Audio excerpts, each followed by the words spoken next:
Niềm tin là điều mà chúng ta dễ dàng đánh mất nhất, cũng chính là kẻ thù lớn nhất của chúng ta. Nếu niềm tin bị sụp đổ, tất cả cũng sụp đổ theo, không riêng gì cuộc sống mà còn trong công việc. Nếu không có niềm tin vào chính mình, bạn sẽ rất khó thực hiện những công việc vượt quá khả năng của bạn.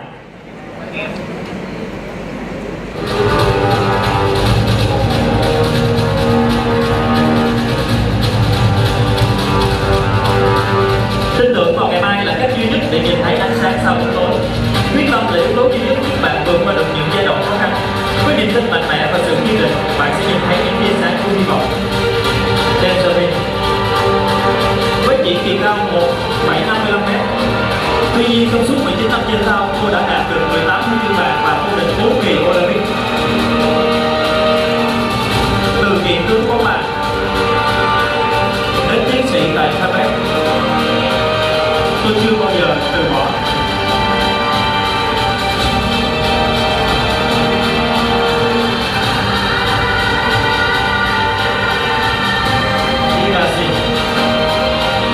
Ông phải rời khỏi nhà trường vào năm 14 tuổi. Ông đã trở thành vua của hoa nhựa. Ông được bình chọn là doanh nhân giàu nhất Trung Quốc. Từ bàn tay trắng trở thành anh hùng, ông đã đạt được mục tiêu của mình bằng cách tập trung và quyết tâm cao độ. Trên mạng, không có bằng cấp chuyên môn, nhà sáng lập cho web thương mại điện tử bằng tiếng Hoa web Alibaba. Khởi nghiệp từ con số 0 và trở thành người vĩ đại. Niềm tin sẽ là động lực thúc đẩy bạn tiến về phía trước. Thiên địch Nagao.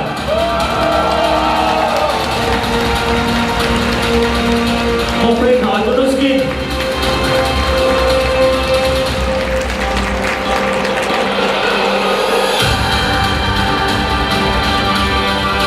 Bây giờ tôi có thể cho được nhiều hơn những thứ tôi đã đi cho trong nhiều năm.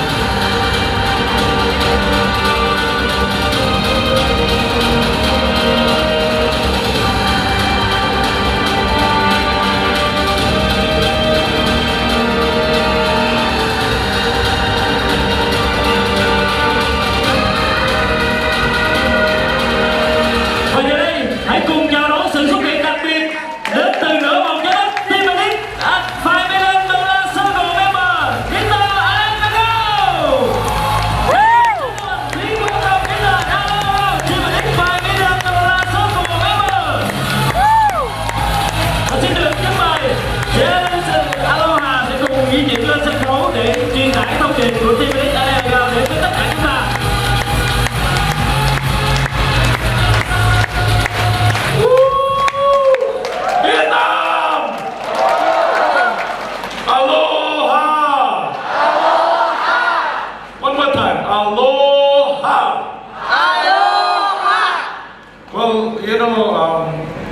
Angelina's going to help me translate today.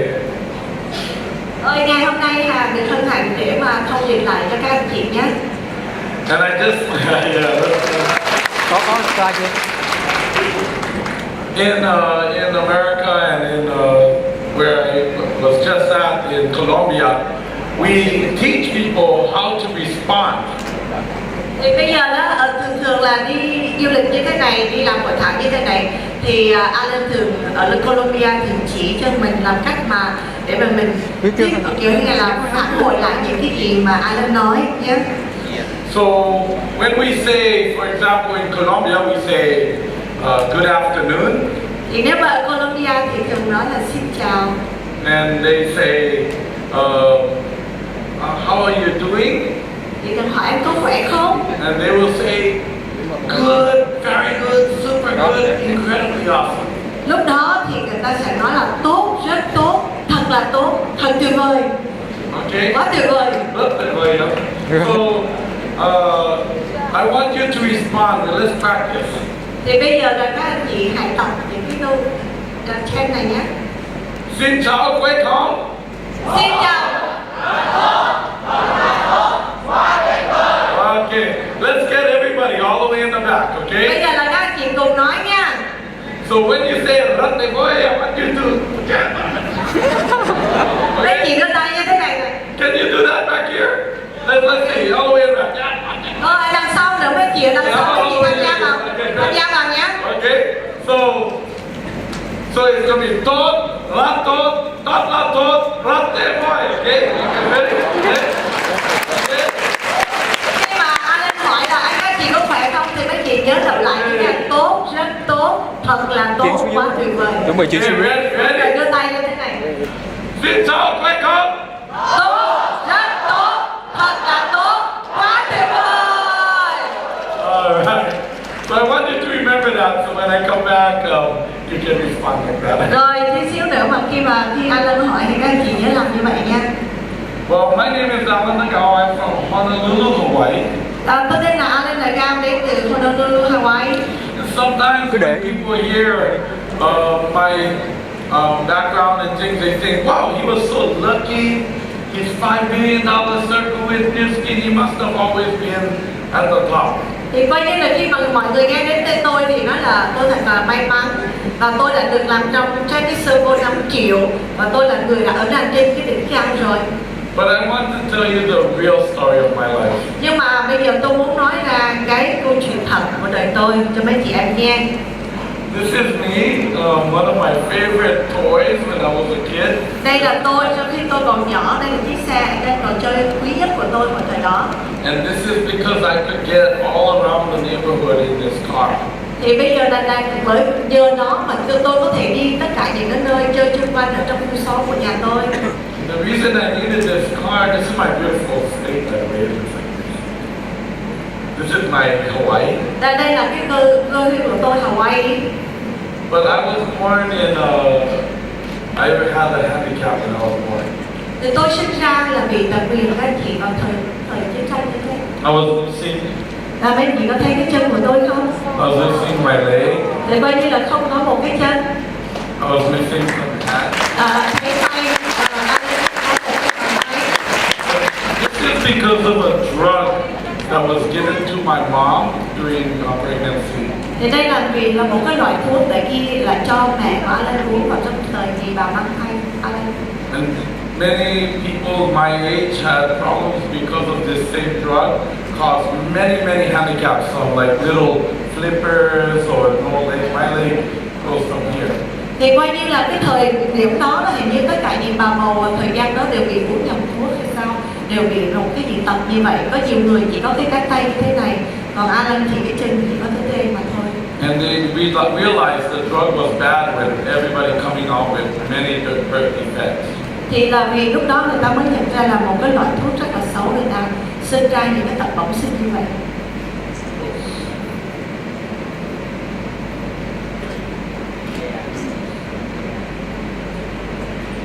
And so I was a cripple, and I started to help to raise money for the crippled. Thì coi như là tôi sinh ra tật nguyền, thành ra phải cần có rất là nhiều người để giúp đỡ cho tôi trong cái thời gian tôi còn. And I must have liked money even as a child because this right here is coins from a wishing well. They're coins from a wishing well. Đây là cái tôi đang đi ở trên cái đống tiền đó, tiền mà người ta bỏ vào trong cái giếng mà để cầu đó mấy chị hay bỏ cái đồng xu đó. And they clean all the coins and gave to the charity. Đó là khi đó là người ta sẽ lấy những cái đồng tiền này để đem cho những cái chỗ xã hội. But as a child, I had to wear this helmet. Thì khi còn nhỏ thì tôi phải đội cái mũ bảo hiểm mấy chị. Because sometimes I'd be walking along and my leg wouldn't be there and I would just be on the ground. Thì vì khi mà đang đi như vậy thì cái chân nó không có chịu đựng được và tôi phải té nhào thẳng lên trước. And I would walk near steps and I would be at the bottom. Nếu mà đi gần mấy cái bậc thềm thì có thể là rớt xuống ở phía dưới. And actually I hated this helmet. Thật sự ra là tôi rất ghét cái mũ bảo hiểm đó. I can remember still now the feeling of the strap on my chin. Thì tới giờ này tôi vẫn còn cái ấn tượng xấu là thấy giống như cái dây gì nó chặt ở cổ thế này. And I didn't like the helmet because I wanted you to be like everybody else. Tôi không muốn cái đội cái nón bảo hiểm hồi thời đó là tại vì tôi cũng muốn giống như tất cả mọi những đứa trẻ khác. And I went to a regular public school. Tôi đi học cái trường học bình thường với những đứa trẻ bình thường. And kids can be quite cruel when they're young. Và những đứa trẻ hồi còn nhỏ nó rất là ác độc với chị. And I remember my mom picking me up from school one day. Tôi nhớ một ngày mẹ tôi đón tôi ở trên trường về. And she says, "What's the matter?" Thì lúc đó mẹ tôi hỏi chuyện gì đã xảy ra thế. And I say, "I've been teased all day long. Tôi cả một ngày đều bị tất cả các bạn bè chế nhạo tôi. And I'm so tired. Và tôi rất là làm bực mình. And I just want to be left alone." Tôi chỉ muốn là để yên thôi. And so can you imagine what I was thinking about my future? Mấy chị nghĩ tới lúc đó thì tôi chỉ nghĩ thế nào về cái tương lai của tôi. You know, everyone here has a story. Tất cả các anh chị em đều có một cái câu chuyện. The story of how you got here. Là cái câu chuyện mà làm sao để mấy chị đến đích ngày hôm nay. I was thinking, what kind of story am I going to have for my future? Thì lúc đó thì tôi cũng biết là cái câu chuyện sẽ nói như thế nào về cái tương lai của tôi. And we would go to recess. Và lúc mà vào những lúc giờ chơi. And they would be picking teams. Lúc mà chia cái đội nhóm để chơi đó. And I was always the last one to be there. Thì tôi là lúc nào là cũng là người cuối cùng để các bạn chọn. And can you imagine the team that received me? They're like. Coi như là cái đội nhóm nào mà cảm thấy được gọi là có tôi vào thì như họ không có vui. They already lost the game because they got Alan. Thì tại vì họ đã có một cái ý tưởng trong đầu khi mà có Alan vào trong đội nhóm thì sẽ là cái đội nhóm sẽ bị thua. What was I thinking about my potential? Thì tôi phải thì nghĩ lại cái tiềm năng của tôi là như thế nào.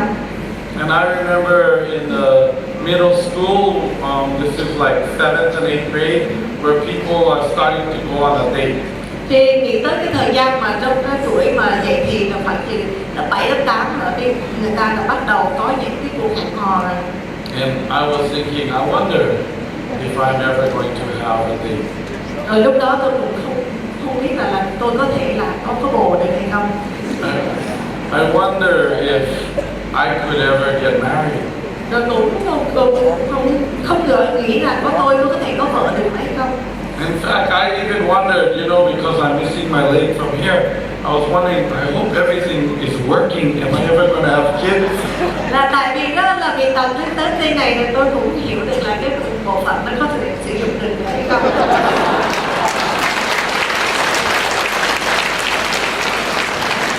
And I can tell you everything's working because I have 2 of my own kids. Okay? Nhưng mà bây giờ chứng minh rằng là được là tại vì tôi có 2 đứa con.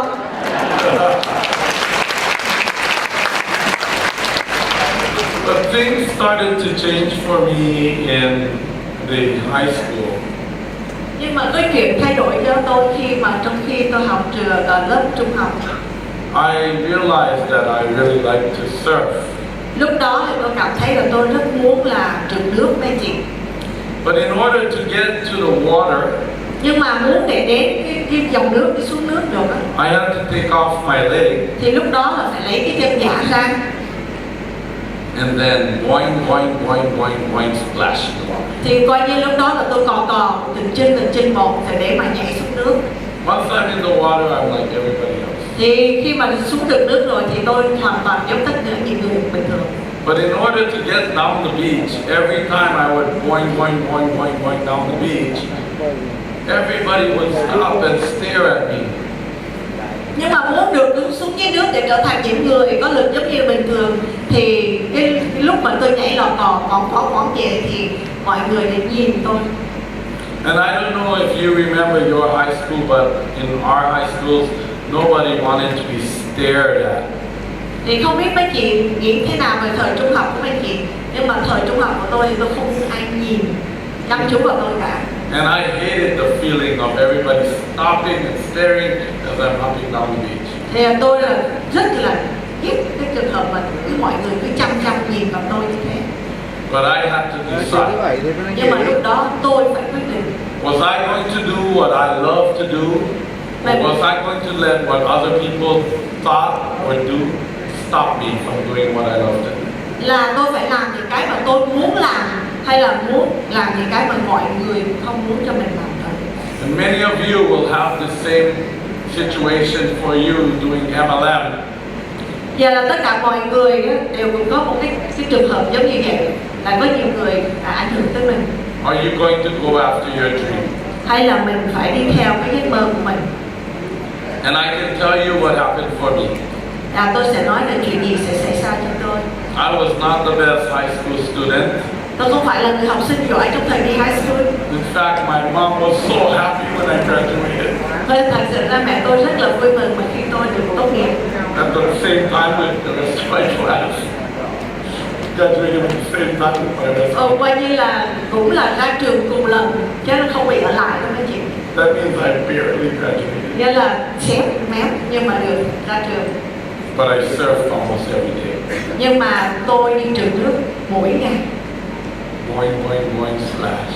Thì là chỉ là ngày nào tôi cũng quấn xuống và dòng mình lại đi nước. And so I can tell you that I started to understand that you have to believe. You have to believe. So you have a dream, but it's not enough to have a dream. You need to believe in your dream. Thì khi lúc đó thì tôi đã có một cái giấc mơ, nhưng mà giấc mơ không có đủ mấy chị cần phải tin vào cái giấc mơ thì mới thật sự đủ. And at the time I really wanted to learn this, I met my mentor. Thì lúc mà tôi muốn học cái vấn đề đó thì tôi đã gặp người thầy của tôi. My mentor, 88 years old. Cái người thầy của tôi là 88 tuổi. He was born in 1897. Ông ta sinh ra 1897. And he was tutored by a man named Napoleon Hill. Ông ta là người học trò của thầy tên là Napoleon Hill. This is the man that wrote the book Think and Grow Rich. Cái người mà đã viết ra cái cuốn Think and Grow Rich. And my mentor was tutored by this man, Napoleon Hill. Và cái người thầy của tôi lại là người đệ tử của Napoleon Hill. And when I met my mentor, I wanted to learn about success. Thì khi tôi gặp thầy của tôi và tôi rất là mong muốn để học để làm sao được thành công. And I had 2 years of direct mentorship from my mentor. Thì tôi có được 2 năm học của người chân truyền này với thầy của tôi. 5 people plus me, 6 of us. Thì trong cái lớp đó cũng có 5 người cộng tôi nữa, tức là 6 người các thầy. In mastermind. Trong một cái vòng tròn suy nghĩ đó. So I am second generation to Napoleon Hill. Thì nói đúng ra tôi là người đệ tử tầng 2 của Napoleon Hill. And I had a chance to read from the briefcase of my mentor letters from like people like Henry Ford. Thì coi như là tôi có thể đọc được những cái bức thư của những cái người mà ông thầy tôi đã là hướng dẫn, như là ông Henry Ford, những bức thư bằng tay. And my mentor taught me how to believe in my dream. Và thầy của tôi dạy cho tôi làm sao để được tin tưởng vào những cái giấc mơ của mình. How to create a burning desire for what it is that you want. Để làm sao để có những cái tinh thần đốt cháy nóng bỏng. And I have taught many of the people around me this very specific technique. Thì đó là dạy cho những người xung quanh tôi một điều rất là đặc biệt. And not only have they become successful and become multi-millionaires, không chỉ là thành công thôi mà người ta đã thành triệu phú. But they have a quality of confidence. Nhưng mà họ có một cái chất lượng, cái niềm tin rất là đầy đủ, đầy chất lượng. And they have become powerful leaders. Cho họ thành những cái người lãnh đạo có tầm cỡ. So I'm going to teach you today this very secret ingredient. Thì hôm nay thì tôi sẽ dạy cho các anh chị một cái điều bí mật. Would you like to learn? Mấy chị có muốn học hay không?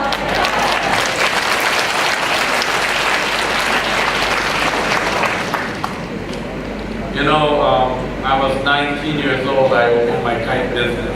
Khi mà tôi 19 tuổi thì tôi đã bắt đầu làm chủ một cái căn bán diều. And I love to just fly kites. thì tôi rất thích để mà chơi diều. And I set a goal to have a successful kite business, and my kite business started to do about $2,000 a day. Thì coi như là muốn mà thành công trong này, trong cái chương trình mà bán diều thì tôi phải có là làm sao mình $2,000 một ngày. That's a lot for a kite business, okay? Thì thật sự ra là bán rất là nhiều trong cái vấn đề mà kinh doanh về diều. So you set a goal and then you start to believe in your goal and you can make magic happen. Thì khi mà mấy chị đã đặt mục tiêu đó rồi thì chị phải cố gắng làm mọi cách để mà được đặt cái mục tiêu đó. And I started to teach these other men how to see the perfect picture. Thì tôi sẽ hướng dẫn cho những cái người này làm sao có nhìn một cái bức tranh rõ ràng, một cái tầm nhìn thật rõ ràng. You need to see the perfect end result. Thì mình phải nhìn cái là một cái tầm nhìn làm sao đến tầm lực mình thấy rõ. And you see this picture, the perfect picture, more than you see the reality of what is around you. Mình là phải thấy là cái mục tiêu của mình nó rõ ràng hơn là những cái gì mà ở xung quanh của các anh chị. And we became the world champion in flying kites.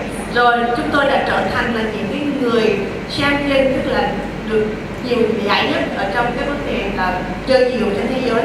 You don't need to know how you're going to succeed. Mình không cần biết là làm sao để thành công. You just have to see the success. Nhưng mà mình phải thấy cái đỉnh thành công ở đâu. And so we had no idea how I set a goal to travel around the world. Mình cũng không có lúc đó chưa có ý tưởng gì cả, chỉ cần biết là làm sao phải đi vòng quanh thế giới. And I thought I needed thousands of dollars to travel. Lúc đó thì tôi cần ngàn đô để mà đi vòng quanh thế giới. But suddenly we were world champions. Rồi mà tự nhiên cái trở thành là người nổi tiếng, người vô địch của toàn thế giới. And people would pay our trips. Thì lúc đó là tất cả mọi người đều trả cho cái chuyến đi của chúng tôi. But still, I had this belief Nhưng mà cũng vẫn thì tôi phải là tin tưởng. that I needed money to travel. Phải tin tưởng hơn là làm sao để kiếm tiền để đi. I remember one time I was going to Italy. Còn nhớ là một lần tôi đi Italy.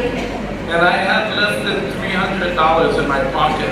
Lúc đó thì tôi có ít hơn là $300 trong túi.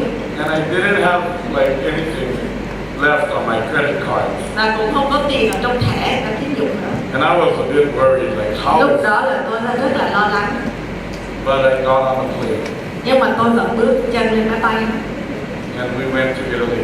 Và chúng tôi đi đến Italy. And we get to Italy and the teams there were hosting us and every night we were drinking like crazy. Rồi lúc đó là có một cái phái đoàn ở bên đó họ nhập vào và chúng tôi uống rượu suốt đêm. The lifestyle of a kite flyer is like the lifestyle of a rock and roll star.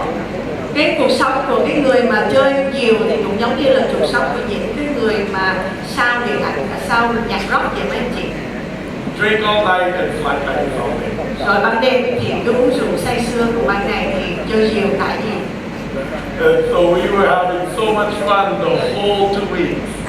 Đã quay như chúng tôi được vui vẻ trong cả 2 tuần. And we went to several cities eating the best food and doing everything so great. Và đi vòng quanh tất cả những cái làng mạc ở xung quanh và ăn những thức ăn ngon nhất. And I came home. Rồi khi mà tôi trở về nhà, And I looked in my pocket and I still had $150 và left. lúc đó thì tôi nhìn vào trong túi của tôi lại cũng vẫn còn có $150 left. There is something magic Rồi có một cái điều gì đó kỳ diệu that happens when you believe. đã xảy ra trong cái sự tin tưởng với niềm tin mới. But how? Nhưng mà làm sao? How to gain this belief Nhưng mà làm sao để mà thắng cái niềm tin đó in something you cannot see? với những cái điều mà mình không thấy được? This is the secret. Đó là cái điều bí mật.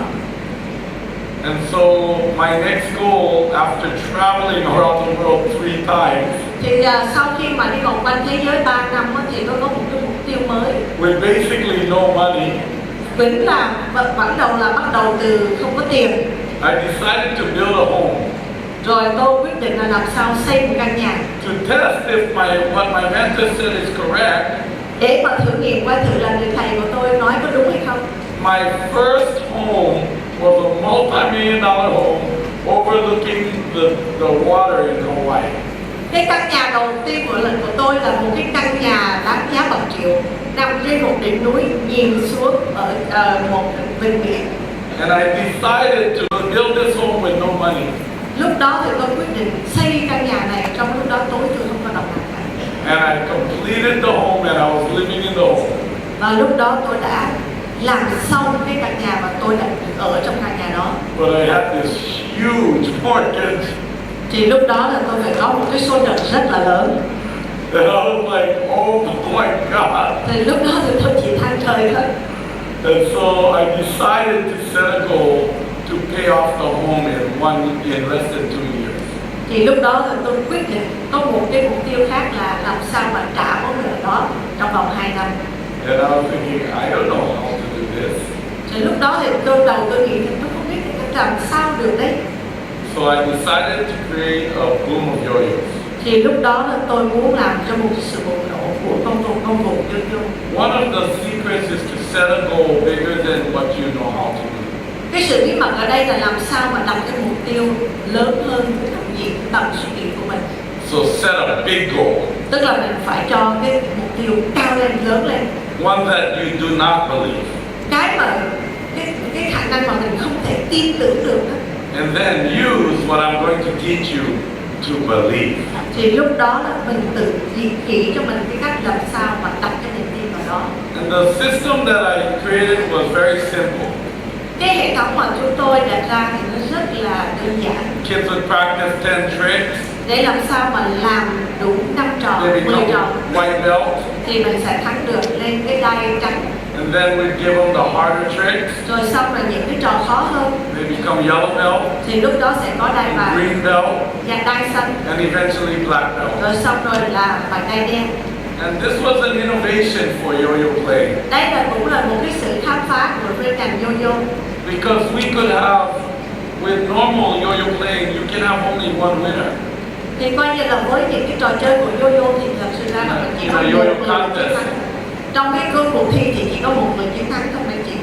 We could have tens of thousands of winners. Nhưng mà bây giờ thì tôi có thể có được cả hơn 10.000 người Actually, đã thắng. millions of white belts, you know. Thật sự ra là rất là nhiều người ở quay đeo cả triệu người ở cái đai trắng này. And my own children started playing yo-yos. Thì đây là mà những cái đứa con nó bắt đầu chơi yo-yo. And I taught my son very young how to think. Thì tôi dạy cho con trai của tôi từ lúc nó còn nhỏ làm sao mà suy nghĩ. And by 3 years old, he was the U.S. national champion. Wow. Rồi lúc mà 3 tuổi là đã được thắng hết cái toàn quốc tế.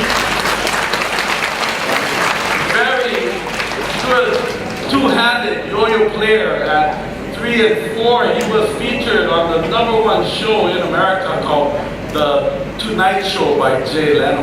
Wow. Bây giờ nó nói là chơi một tay đã khó, là chơi được 2 tay. Và lúc 4 tuổi thì lên được cái chương trình là quốc tế của Jay. My son believes anything is possible. Thì con trai của tôi là suy nghĩ mọi việc đều có thể đạt được. One of the best things you can do is not only learn this for yourself, but once you learn it, you can teach this to your kids. Cái chuyện này là không phải là khi mà mình đã biết được, mình đạt được cho chính mình và mình có niềm tin là có thể truyền đạt lại cho những cái người khác. Would you like to give a really big gift to your kids? Bây giờ mình có muốn mà trao cái giải đó cho cái đứa con của mình hay không? This is the biggest gift you can give. Đây là một món quà lớn nhất mà mình có thể trao lại cho con mình. And normal yo-yo demonstrators look like this guy, about 70 years old. Thường là những cái người mà làm demo đi làm chơi để dạy là những cái người khoảng chừng 70 tuổi. My demonstrators look like this. Nhưng mà những cái người mà đi theo cái người mà demo của Alan thì khoảng tuổi And we taught them how to see the perfect picture. Thì chúng tôi dạy cho họ làm sao nhìn một cái bức hình thật đẹp trước. And they became the most famous kids in Japan. Thì Thành trở thành những cái người nổi tiếng ở nước Nhật. And we started to demonstrate. Và chúng ta là bắt đầu để đi biểu diễn. My goal was to sell 1 million yo-yos. Thế ra mục tiêu của tôi là làm sao bán được 1.000 con yo-yo. 1 triệu con yo-yo, xin lỗi, một Definitely not easy. nó thật sự đấy là cái mục tiêu không có dễ dàng anh chị. I remember one day I was trying to get demonstrations in Japan, Tôi còn nhớ là một ngày tôi biểu diễn ở bên Japan and my distributor couldn't get any places to demonstrate. và những cái người nhà phân phối của tôi không có chỗ để mà biểu diễn. So I decided to go to a very busy area called Shinjuku. It's a busy area in Japan where there's large TVs on the buildings. Thì lúc đó là tôi bắt đầu đi tới kiếm một cái chỗ mà rất là đông người, có những cái TV lớn ở trong một khu phố lớn ở Japan. We were demonstrating our yo-yos on the street. Lúc đó là biểu diễn yo-yo ở trên đường đó mấy chị, ngoài đường đó. I had some kids and some professional yo-yo players, translators with me. Thì có những cái người mà biểu diễn nhỏ và những cái người lớn và người trẻ, và có những người thuộc dịch ở bên cạnh. As we were demonstrating, all of a sudden behind me I heard somebody speaking. Thì coi như là trong lúc mà tôi biểu diễn, tự nhiên tôi nghe một cái tiếng nói ở phía đằng sau tôi. And this person said, Nghe cái tiếng là and I slowly looked behind me, và bắt đầu từ từ tôi quay ra nhìn phía đằng sau. and it was a bum on the street, hadn't taken a bath for probably many weeks, with a little case in the front begging for money. Là coi như là có một cái người mà không có nhà cửa đó, nằm ở đằng sau đó và đã nằm ở đó cả bao nhiêu tháng rồi để còn xin tiền đó mà chị. And he was kicking me off the street. Và ông ta đuổi ra khỏi đường, đuổi nhóm của chúng tôi ra khỏi đường. I felt so stupid that day. Lúc đó thì tôi cảm thấy hơi buồn sụn trong ngày đó. And we walked off the street. Lúc đó là từ giờ Dạ em biết And mà. I started to Em không có chép think, đâu. what a stupid idea. lúc đó thì tôi lại nghĩ ra sao mà cái sự suy nghĩ ngu xuẩn như thế. Who do I think I am that can sell millions of yo-yos in this huge Japan? Tôi là ai, làm sao mà có thể bán được một cái thị trường yo-yo trên cái nước Nhật này? What's wrong with me? Chuyện gì đấy? And I'm so foolish. Mình thật là điên rồ. And I remember telling the translator and the kids and everybody, go back to the hotel, have a nice dinner. Thì lúc đó tôi phải nói là cái người thông dịch là các em đó đi về nhà. As I walked towards the park in Japan, Thì lúc đó là tôi phải đi đến một cái công viên ở trong Japan. and I called my wife, Gọi cho vợ tôi. and I said, my wife, I don't know what I'm thinking about. Tôi nói là tôi không hiểu là tôi đang nghĩ cái gì nữa. Who am I to sell millions of yo-yos? Làm sao bán được ra 1 triệu cái yo-yo đây? I'm Japanese, I don't even speak Japanese. Đó mà thật sự đó là mình cũng không biết nói tiếng Japanese, rồi không được nói tiếng Nhật nữa. What a stupid idea.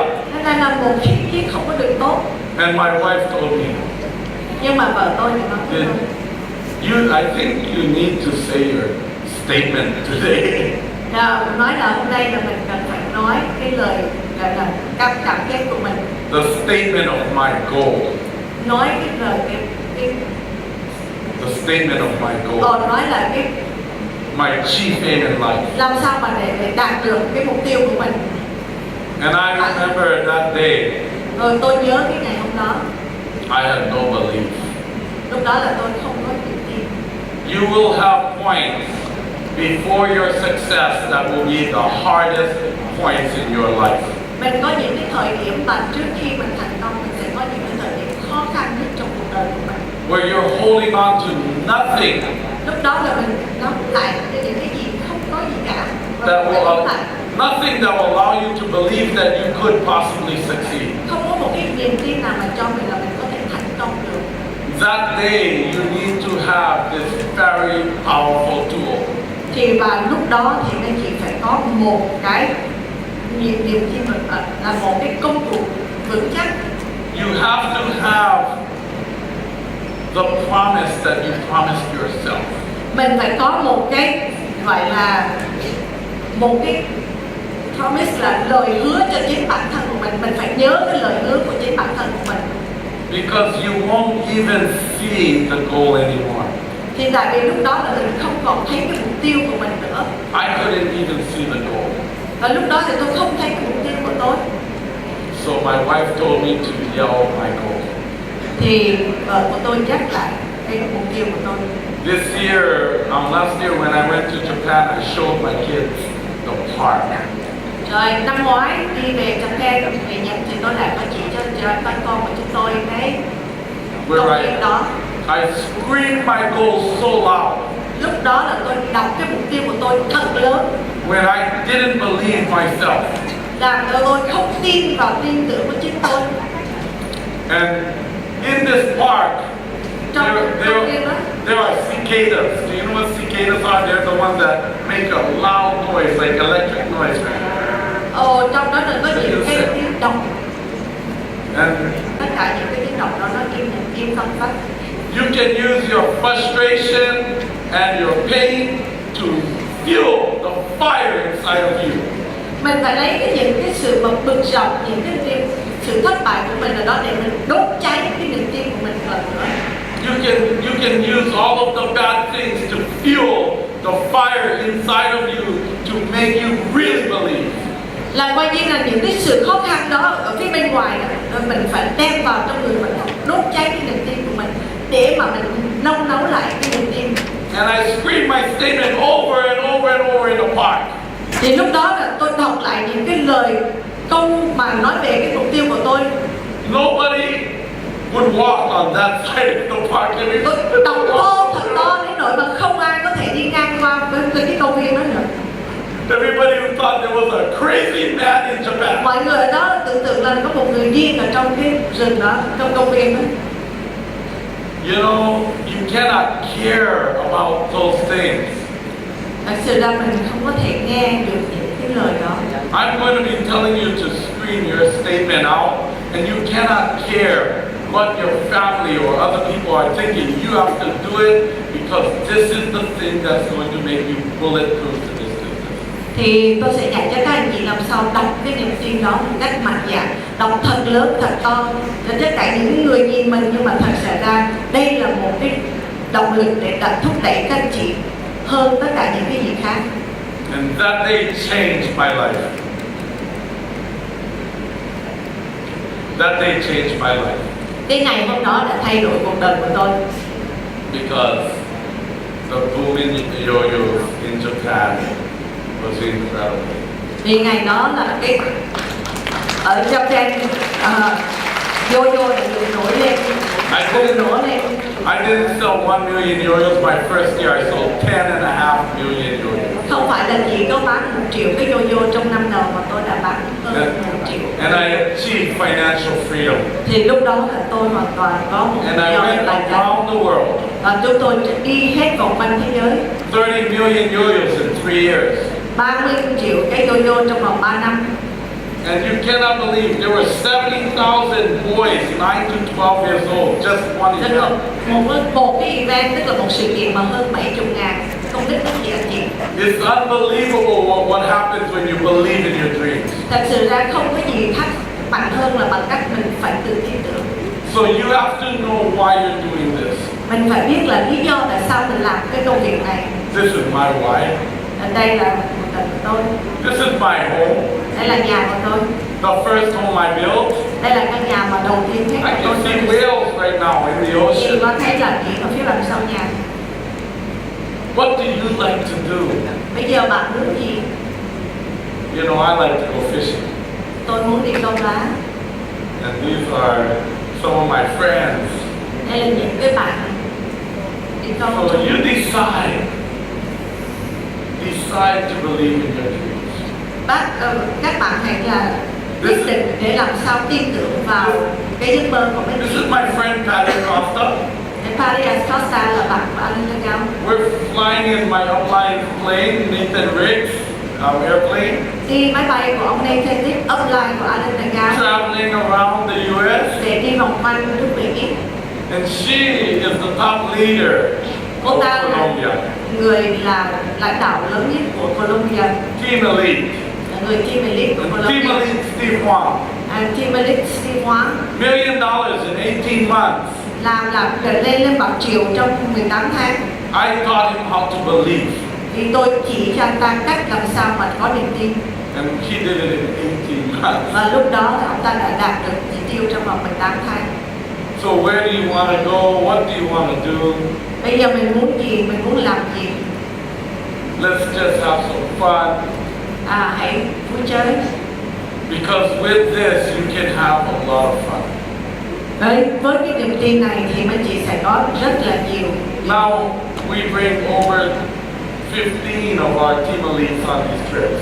Thì chuyến đi này là hơn cả 50 người team elite đi vào cái chuyến đi vừa rồi. We will be bringing hundreds. Thì này là sẽ là hơn 100 người team elite. So what do you like to do? Bây giờ là các bạn muốn gì? You work on success, Mình muốn thành công. but eventually you work on significance. Thật sự ra là mình có những cái kết quả còn tuyệt vời hơn, cao hơn nữa. I have a goal, Tôi có cái mục tiêu, a dream, giấc mơ, and I'm working on this right now. và tôi đang thực hiện cái giấc mơ đó. We are serving thousands of hungry orphans around the world. Tôi đã có hàng ngàn cái bữa ăn cho những cái đứa trẻ ở trên toàn thế giới. 150,000 meals a day we nourish the children. 150.000 bữa ăn mỗi ngày cho những cái trẻ em trong cái chương trình Nourish the Children. And I'm getting my team elites and my leaders to believe that we can take us to 600,000 meals. Và tôi muốn cho tất cả những cái người team elite và những người lãnh đạo hiểu được là mình có thể đưa cái số bữa ăn đó lên tới 600.000 bữa. I'm going to need your help Và chúng tôi cần cái sự giúp đỡ của các anh chị em to do your part. để làm cái phần trách nhiệm của mình.